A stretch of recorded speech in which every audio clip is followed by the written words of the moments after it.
भगवान शंकर ने कहा आदेश कीजिए। पार्वती जी का जन्म और तपस्या में संलग्नता और आकाशवाणी, ये सब पूरी बात महादेव जी से बताया। सती जी का जन्म हो चुका है पार्वती के रूप में, उन्होंने आपके लिए भारी तपस्या ठान रखी है। आकाशवाणी हुई है कि आप ही उनको पति रूप में प्राप्त होंगे।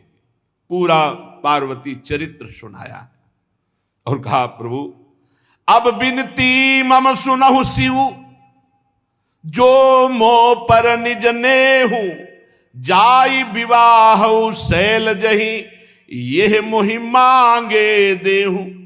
अब समाधि में मत बैठो प्रभु, हमारा ये जो वचन है विनय पूर्वक इसे स्वीकार करें। आप जाएं, दूल्हा बने और पार्वती जी से विवाह करें, हमारी इच्छा है ऐसी। यहां जाय विवाहो शैलजय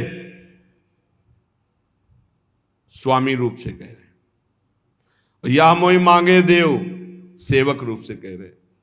दोनों बातें यहां हरि जी ने प्रकट की कि आप हमारे स्वामी भी हैं, ये मोहि मांगे देव, और देखो आप हमको भी स्वामी मानते हुए, इसलिए जाय विवाहो शैलजय हमारा आदेश है, आज्ञा है, जाओ विवाह करो पार्वती जी से। और या मोहि मांगे देव, प्रभु मैं आपसे मांग रहा हूं कि आप जाके विवाह करें। भगवान शिव ने कहा वैसे इस समय तो हमारी स्थिति विवाह की नहीं है,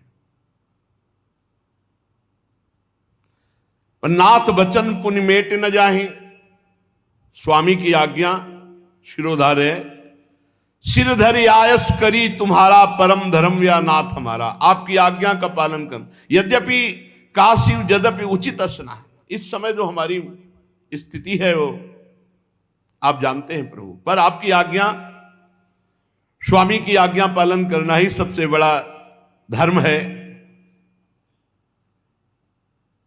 आप तो परम हितकारी हमारे हैं, आज्ञा सिर पर नाथ तुम्हारी। प्रभु तो सेऊ सुनी शंकर बचना, भक्ति विवेक धर्म जुत रचना। प्रभु की बात सुनकर शिव जी की भगवान बहुत संतुष्ट हुए और कहा अब उर राख्यो जो हम कहे हो, ध्यान रखना विवाह करना है आपको, नहीं फिर लगा दो समाधि 88,000 वर्ष की, तो विवाह करना है, ये बात हमारी बात। भगवान शिव ने कहा जैसी आपकी आज्ञा। अंतरधान भय असभाखी, शंकर सोई मूरति उर राखी। तब ही सप्त ऋषि शिव पही आए, बोले प्रभुवती बचन सुहाए। पार्वती पही जाए तुम प्रेम परीक्षा लेहु, गिरिहि पेरि पठयु भवन दूरी करेहु संदेहु। भगवान श्री हरि अंतर ध्यान हो गए, इतने में देखा सप्त ऋषि आए।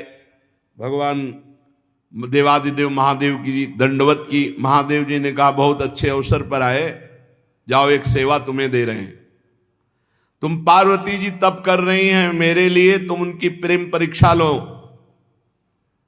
और फिर परीक्षा में पास हो जाने पर हिमवान को प्रेरित करके उनको घर वापस करो, पार्वती जी का संदेह दूर कर दो, जाओ।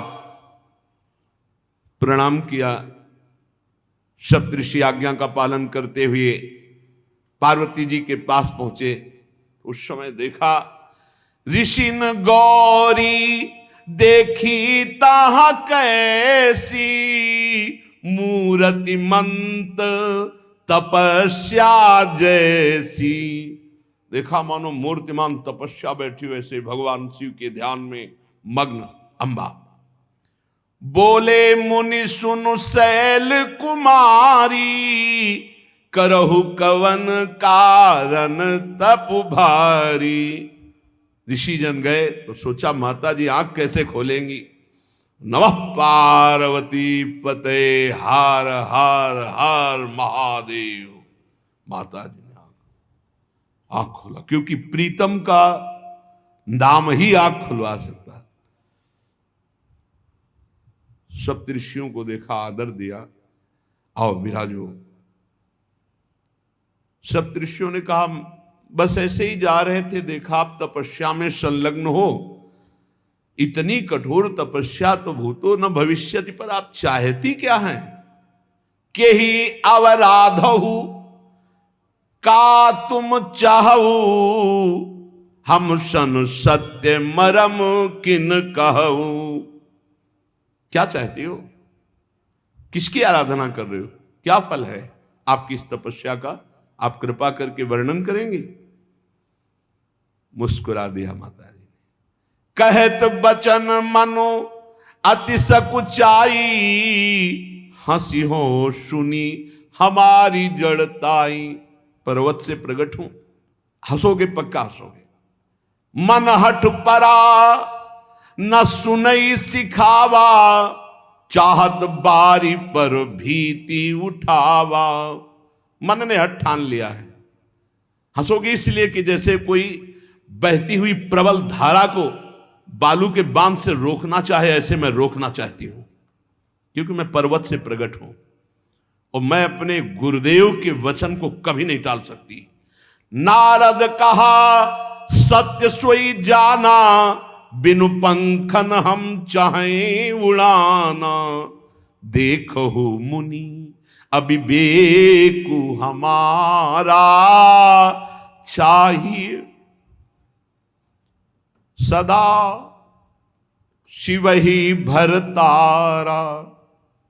तुम हमारा अविवेक देखकर हंस दोगे, क्योंकि मैं भगवान शिव को अपने सुहाग रूप में धारण करना चाहती हूं। मेरे भरतार, मेरे पति भगवान शिव हो। मानो मैं बिना पंखों के आकाश में उड़ना चाहती हूं। मेरी सामर्थ्य तो ऐसी नहीं, पर मेरी चाह है, मेरा हठ है कि मैं भगवान शिव को अपने पति के रूप में प्राप्त करना चाहता। हंस पड़े ऋषि। सुनत बचन बिहसे ऋषय, गिरि संभव तव दे। नारद कर उपदेश सुनी, कहो बस्यो के किसुगे। हंस पड़े और बोले हाँ पक्का पक्का, पर्वत से प्रकट हुई हो। अरे नारद के उपदेश से आज तक किसका घर बसा है? नारद का उपदेश सुनने के बाद किसी का घर बसा है? सुनो। दक्ष सुतन उपदेश निजाई, तिन फिर भवन न देखाई। दक्ष के पुत्र थे, उपदेश कर दिया, आज तक लौट कर घर नहीं आए। चित्रकेतु कर घर उन घाला, चित्रकेतु का घर बर्बाद कर दिया। कनक कशिपु कर पुनिय सहाला, हिरण्याकश्यप का घर बर्बाद कर दिया। प्रहलाद जी को उपदेश दे दिया, सब चौपट हो गया। नारद सिख जे सुनहि नर नारी, अवश्य भवन तज होई भिखारी। नारद का जिसने जिसने उपदेश सुना घर छोड़ करके बर्बाद हो गया। और आप बताएं, आप जिन गुरु की इतनी महिमा गा रहे हो नारद जी की, मन कपटी तन सज्जन चीन्हा, आप सरिस चाहें सब कीना। मन कपटी है, बड़े सज्जन भेष में रहते हैं, लेकिन उपाय यही रहता है सबको अपने जैसा ही बनाना चाहते हैं। उन नारद जी की बात कर रहे हो आप। तेहि के वचन मान विश्वासा, तुम चाहो पति सहज उदासा। निर्गुण नीलज कुबेश कपाली, अकुल अगेह दिगंबर ब्याली। नारद जी की बात तो कर रहे ना। आज तक किसी का घर नहीं बसा, सब चौपट हुआ जिसने जिसने उनका उपदेश सुना। और आप भी कैसा पति चाह रहे हो नारद जी के उपदेश से? उदासीन, किसी से मतलब है नहीं, गुणहीन, कोई गुण है नहीं, क्योंकि गुणातीत है, लज्जा का प्रवेश ही नहीं। और आपको बता दें, कुबेश, बड़ा ही कुबेश धारण करने वाले, नरमुंडों की माला, और घर बरगद का पेड़ है, उनके लिए इतना कठोर तप कर।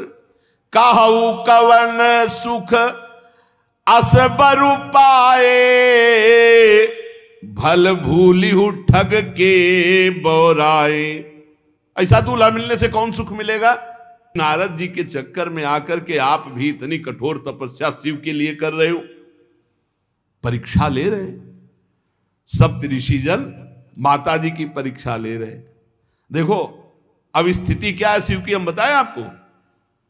अब सुख सोवत सोच नहीं, भीख मांगी भव खाई, और सहज एकाकिल के भवन कबहू की नारी खटाई। घर तो है नहीं, अकेले रहते हैं, और ऐसे के लिए आप तप कर रहे हो। हम लोग बहुत विचार कर आए हैं। अजहू मानहू कहा हमारा, हम तुम कहूं बरनीक विचारा। अति सुंदर सुचि सुखद सुशीला, गावहीं वेद जासु जस लीला। दूषण रहित सकल गुण राशि, श्रीपति वैकुंठ निवासी। असबरु तुम्हि मिलाऊ बुआनी, सुनत बिहसी कह बचन भवानी। ऐसे के घर में कई स्त्री खटाती है, और आप ऐसे के लिए सुनो, हम बात करके आ रहे हैं। वैकुंठाधिपति वेद जिनके नेति नेति करके गुण गाते हैं, साफ सद्गुणों की रास लक्ष्मी जी जिनके चरण चापती रहती हैं, हम बात करके आ रहे हैं। ऐसे प्रभु से आपका ब्याह करा देंगे। छोड़ो तपस्या और वह तैयारी करो ब्याह की, हम तो बात कर ही आए हैं। माता जी बहुत हंसते हुए कहा, अच्छा अच्छा, सत्य कहो गिरिश तनु एहा। सत्य सत्य कहा कि पहाड़ से, पर्वत से, जड़ पर्वत से हमारी उत्पत्ति हुई है। तो आपको यह भी पता होना चाहिए कि पर्वत को कोई डिगा नहीं सकता। चाहे जितना बड़ा तूफान आ जाए तो हठ न छूटे बरुदेहा। हम पर्वत से उत्पन्न हुई, हमारा हठ नहीं छूटेगा, भले शरीर छूट जाए। आपको पता होना चाहिए कि पर्वत से ही स्वर्ण की खानें पैदा होती है, और स्वर्ण को जितना जलाया जाता है उतना ही वो तेज प्रकाशित करता है। तुम जितना हमारे विपरीत बोलोगे उतनी हमारी निष्ठा और पक्की होगी। आपने नारद जी के प्रति, हमारे गुरुदेव के प्रति ऐसा कहा, क्यों कपटी हैं? तो आप सुन लीजिए। नारद बचन न मैं परिहरऊं, बसे भवन उजरे नहीं डरऊं। गुरु के बचन प्रतीति न जेहि, सपने हूं सुगम ना सुख सिदिते ही। मैं अपने गुरुदेव नारद जी के वचन नहीं छोड़ सकती, चाहे भवन बसे, चाहे उजड़ जाए, आज ही सब नष्ट हो जाए, इसकी मुझे कोई परवाह नहीं। जिसको अपने गुरुदेव के वचनों पर विश्वास नहीं, उसे कभी भी सुख और सिद्धि की प्राप्ति नहीं हो सकती। तुमने कहा कि मैं भगवान वैकुंठाधिपति को तुम्हारे लिए, तो महादेव अवगुण भवन, विष्णु सकल गुण धाम, जेहि कर मनुरम जाहि संते ही सन काम। माना कि महादेव जी समस्त अवगुण भवन है, भगवान विष्णु समस्त सद्गुणों की खान पर। तुम्हें पता होना चाहिए सप्तऋषियों, जिससे मन जिसका रम जाता है उसको उसी से काम होता है। हाँ, अगर पहली बार तुम मिलते नारद जी से पहले, तो शायद तुम्हारी बात हम कुछ विचार करने का अवसर करती। जो तुम मिलते हो प्रथम मुनीषा, सुनती हूं सिख तुम्हारे धर शीशा। अब मैं जन्म, ये उपासक की निष्ठा होनी चाहिए। ये माता जी के द्वारा जो निष्ठा दी जा रही, अपने इष्ट में ऐसी निष्ठा होनी चाहिए। अब मैं जन्म संभुहित हारा, को गुण दूषण करे विचारा। अब तो यहां तुम्हारी कोई बात नहीं चलेगी। मैं अपना जन्म भगवान शंकर के लिए हार चुकी हूं। दे दिया अपना जीवन भगवान शिव को। वैसे आप बड़े कौतुकी दिखाई देते हो, विवाह की बातचीत करने में आपको बड़ा सुख मिलता है, तो हम आपको बता दें कि इस समय संसार में लाखों कन्याएं, लाखों दूल्हा है, जाके बात करो, आप उनके विवाह का आनंद लीजिए। हमारी अगर बात सुनना चाहते हो तो जन्म कोटि लगी रगर हमारी, बरऊं शंभु नाता रहूं कुंवारी, तजऊ नारद कर उपदेशु, आप कहीं सतबार महेशु। मेरी तो मैं करोड़ जन्म की बात कहती हूं, हर बार जन्म लूंगी और तपस्या करूंगी और पति रूप में भगवान देवादिदेव महादेव को प्राप्त करूंगी। अपने गुरुदेव नारद के उपदेश को नहीं छोड़ सकती, चाहे भगवान इष्ट शिव जी आकर सैकड़ों बार मुझे समझाएं तो भी नहीं मान सकती। सप्तऋषि साष्टांग दंडवत हो गए क्योंकि वो आए ही थे परीक्षा ले ले।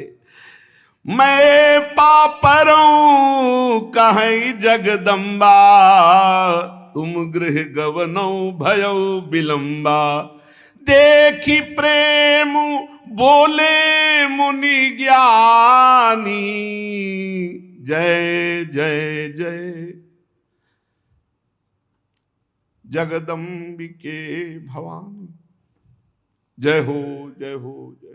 अम्बा जी ने कहा मैं तुम्हारे हाथ जोड़ती हूँ, अब एक भी शब्द मत बोलना, जाओ यहां से। उनका जय हो जय हो जय हो। हे अम्बा, हे भवानी, आपकी सदा ही जय हो जय हो। आप और भगवान शिव अलग नहीं है, आप दोनों जगत के माता पिता हैं। साष्टांग दंडवत सप्तऋषि सर झुकाया और जय जयकार करके पुलकित होकर के चले गए। और हिमवान से कहा जा करके पार्वती जी की तपस्या पूर्ण हुई, भगवान शंकर वर रूप में मिलेंगे, जाओ उनको लिवा लाओ। और भगवान शंकर के पास जाके कहा प्रभु बिल्कुल अनन्य आपकी है, किंचन मात्र कहीं अन्य कोई गुंजाइश ही नहीं है। भय मगन शिव सुनत सनेहा, हरषि सप्त ऋषि गवने गेहा। सप्त ऋषि तो प्रणाम करके विचरण करने के लिए चल दिए। महादेव जी अंबा जी के अनुराग में डूब गए। मन थिर करी तब शंभु सुजाना, इतना प्रेम उदय हुआ कि डूब जा रहे थे अंबा जी के प्रेम में। फिर मन को सावधान किया। भगवान जगत मंगल के लिए हर लीला करते हैं। उस समय एक भयानक राक्षस प्रकट हुआ था, तारकासुर। इतना प्रबल प्रतापी था कि तीनों लोक में कोई भी लोकपाल, कोई देवता, कोई ऋषि मुनि अपने श्राप से या अस्त्र शस्त्र से, दिव्यास्त्र से मार ही नहीं पा रहे थे तारकासुर को। अजर अमर जीता नहीं जा सकता था। सब ब्रह्मा जी के पास गए और ब्रह्मा जी से कहा कि हमें तो लग रहा है इस दैत्य की मृत्यु ही नहीं होगी। कोई भी देवताओं के अस्त्र शस्त्र, ऋषि मुनि के शाप और दंड कुछ नहीं इसके ऊपर प्रभाव पड़ रहा। तो ब्रह्मा जी ने कहा मैं देखकर बता सकता हूं कि तुम जितने भी लोकपाल हो सब मिलकर मारो तो भी नहीं मारा जाएगा। इसे भगवान शंकर का पुत्र हो तब मारा जाएगा। भगवान सहायता करें। और मैं जो कह रहा हूं वो बात ध्यान से सुनो। सती जी ने दक्ष के यज्ञ में देह का त्याग किया और हिमांचल के घर में पार्वती जी के रूप में जन्म लिया। भगवान शंकर को पति बनाने के लिए घोर तप किया। इधर भगवान शिव जी तो सब कुछ छोड़े हुए पुनः समाधि में। जे ही पार्वती जी की सूचना मिली तो प्रेम में मगन होकर मन को संभाला और समाधि में गए। अब बड़े असमंजस की बात है कि ब्याह के लिए इनकी समाधि भंग हो और समाधि भंग करने की सामर्थ्य त्रिभुवन में किसी के नहीं। एक उपाय हो सकता है, यदि तुम सब जाकर कामदेव की विनय करो, कामदेव जाए भगवान शिव को काम से युक्त करे, तो विवाह होने में देरी न लगे। शिव की समाधि काम भंग कर सकता है। जाकर शिव जी के चरणों में हम तुरंत मना लेंगे, समाधि केवल ये भंग करे, और विवाह के लिए राजी क्षण में हम उन्हें कर लेंगे, ब्रह्मा जी ने कहा। क्योंकि ब्रह्मा जी को पता था हरि जी ने पहले वचन ले लिया है। लेकिन पार्वती जी के प्रेम को सुनते ही इतना उमगे और बस समाधि में पहुंच गए। अब देवताओं ने कामदेव को बुलाया। कामदेव उपस्थित हुए, 5 बाण धारण करने वाला और मछली की ध्वजा। देवताओं ने कामदेव से कहा कि हम सब पूरे त्रिभुवन की रक्षा इस समय तुम्हारे हाथ में है, जाओ और भगवान शिव की समाधि भंग कर दो। कामदेव ने कहा तुम्हारा सबका दिमाग तो सही है, ज्वाला में झोंक रहे हो हमको, भगवान शिव की समाधि हम भंग कर देंगे। सबने विनय किया कि आप पूरे त्रिभुवन की बात है, तारकासुर आतंक मचाए हुए है, किसी भी देवता का, भगवान शिव की समाधि हम भंग कर देंगे। सबने हाथ जोड़ा और कहा बड़ा यश मिलेगा आपको, सबकी रक्षा का आपको उत्तरदायित्व तो ब्रह्मा जी ने आपको दिया है। तब उन्होंने कहा अच्छा, यदि ऐसा उत्तरदायित्व दिया है तो परहित लाग तजय जे देही संतत संत प्रशंसे दे। मेरा नाश तो है ही शिव की समाधि भंग करने में, पर अगर सबका कल्याण है मैं तो अपने प्राणों की बाजी लगाकर भी वही उपाय करूंगा। सबको सर नवाया, ब्रह्मा जी का स्मरण किया कि पितामह की आज्ञा है, और अपने सहायक बसंत ऋतु को लेकर 5 बाण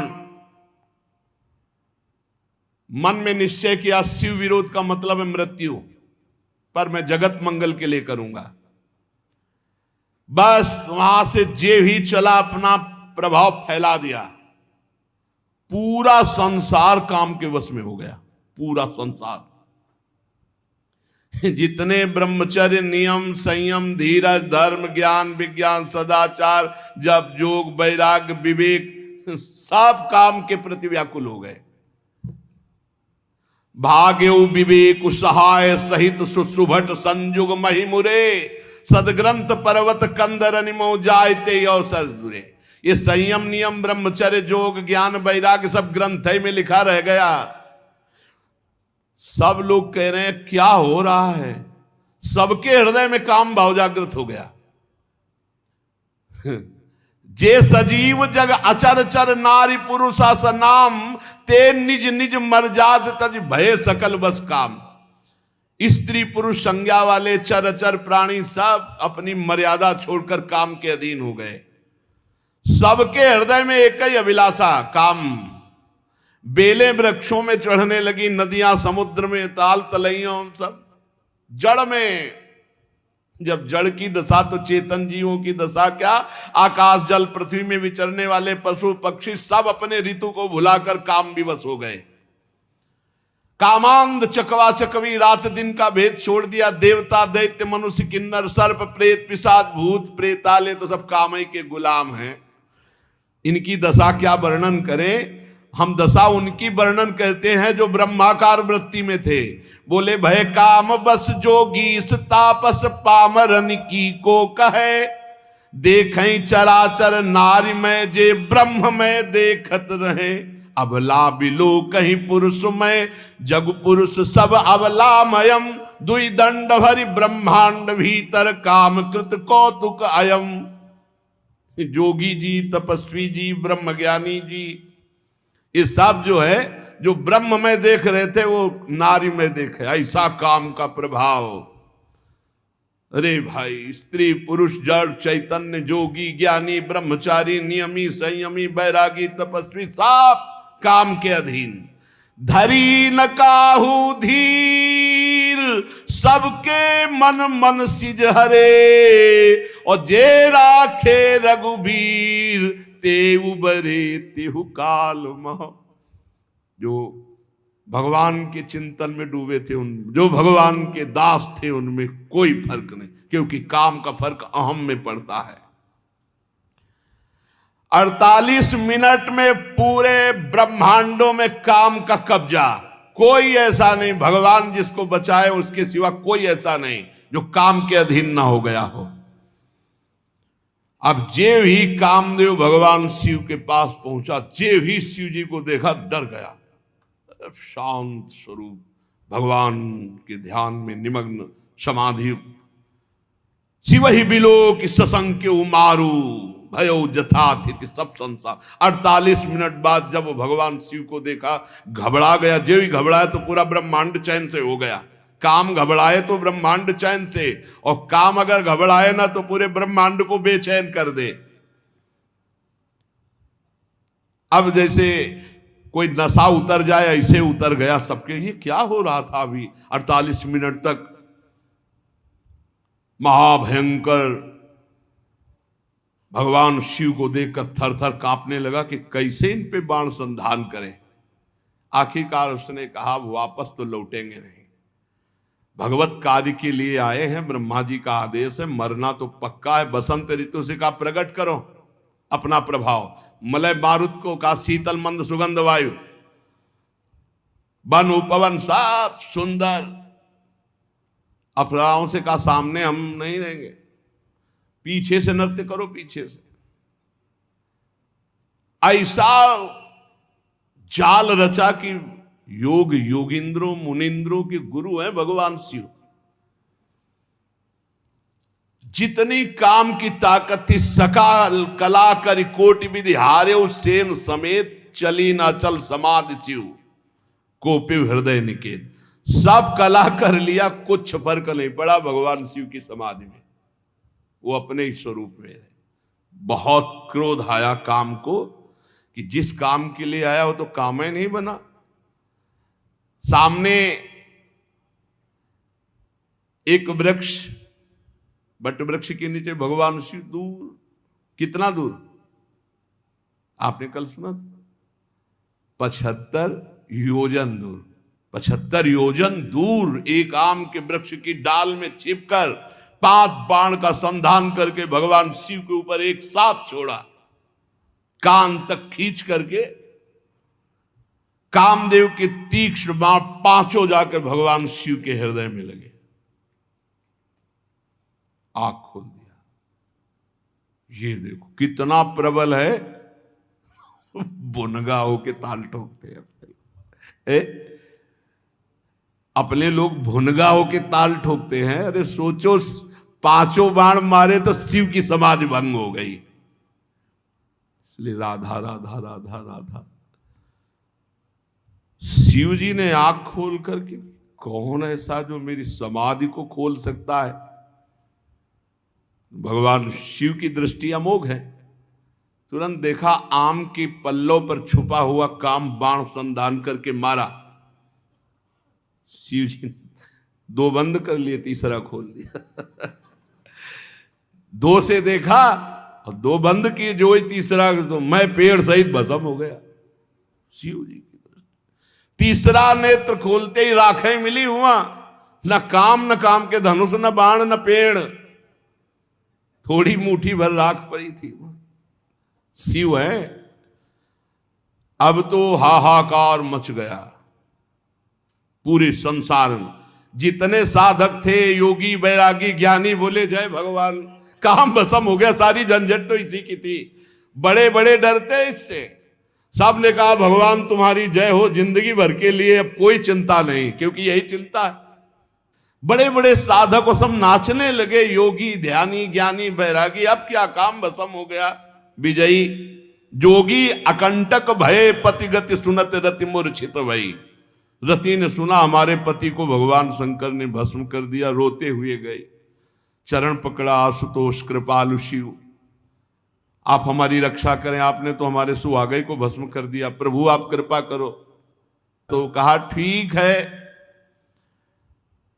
तुम्हारे पति का नाम आज से अनंग होगा। शरीर तो नहीं देंगे हम, सामर्थ्य दे देंगे, बिना शरीर के सबके हृदय में अपना प्रभाव रखेगा। अनंग शरीर रहित पर सबको अपने अधीन करने की सामर्थ्य, और शरीर से तुम मिलोगी जब जदुवंश कृष्ण अवतारा, होई हरन महामही भारा, कृष्ण तनय होई ही पति तोरा, बचनु अन्यथा होई न मोरा। जाओ इंतजार करो, जब भगवान द्वापर में कृष्ण रूप से अवतरित होंगे तो उनके पुत्र प्रद्युम्न के रूप में तुम्हारा पति शरीरधारी, तब तुम मिलोगे। अभी तो अनंग रूप से रहकर पूरे जगत पर शासन करेगा। रति प्रसन्न होकर भगवान शिव की कृपा मनाती हुई चली गई। अब देवताओं ने सब समाचार सुना, सीधे बैकुंठ पहुंचे। ब्रह्मा जी को ब्रह्मलोक से बैकुंठ से हरि को, और कहा प्रभु तुरंत कैलाश चलो, दोबारा समाधि न लगने पावे, क्योंकि फिर वो अपने मन को समाधि में लगा लेंगे। विवाह की बात तुरंत रख दो चल के, अब समय मत दो। सब गए और बोले कृपा सिंधु वृषभध्वज, याद होनी चाहिए आपसे। हमने कहा था विवाह, आप समाधि में बैठ गए तो भंग तो हो गई समाधि। सकल सुरन के हृदय शंकर परम उछाहु, निज नैन देखा चाहे नाथ तुम्हार विवाह। कैसे आए सब? बोले प्रभु हम तो सब बराती बनने के लिए बिल्कुल तैयार है, दूल्हा बन जाओ आप, और विवाह अब समय नहीं देंगे आपको समाधि का। प्रभु पार्वती ने अपार तपस्या की आपकी प्राप्ति के लिए, अब अंगीकार कीजिए। भगवान शिव मुस्कुराए। ब्रह्मा जी ने कहा दुंदुभी बजना शुरू हो गई, जय हो। ब्रह्मा जी ने कहा सब तैयारी करो, बारात की तैयारी करो, क्योंकि इनके पास तैयार होने के लिए कोई व्यवस्था थोड़ी, सब तैयारी करो। नगाड़े बजने लगे, जय हो जय हो। भगवान शंकर ने कहा कि सप्तऋषियों ने हमें बताया था पार्वती जी के प्रेम को, तो ब्रह्मा जी ने कहा हमने उनको घर भेज दिया है, और हमने सूचना भी कि विवाह की तैयारी करो। वहां तो तैयारी पहले से शुरू है, अब आप तैयारी कर लो। ब्रह्मा जी ने कहा देरी की बात नहीं है, लगन इधर लगन। मंगल कलश हिमवान के दरवाजे पर, कैलाश में क्या मंगल कलश, सुमन वृष्टि हो रही है।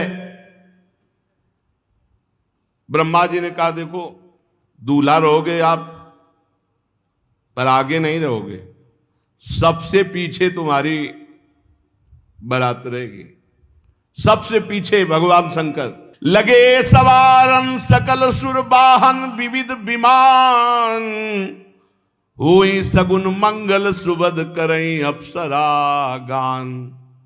अब अपने अपने सब वही कैलाशय में श्रृंगार हो रहा है। भगवान विष्णु की अलग, ब्रह्मा जी की अलग, देवराज इंद्र की अलग, वायु देवता की अलग, वरुण देवता की अलग। भगवान शंकर ने हुंकारा भरा कि आ जाओ भाई हमारे पार्षद, हमारी भी तो बारात है, तो आओ सब हमें श्रृंगार करो।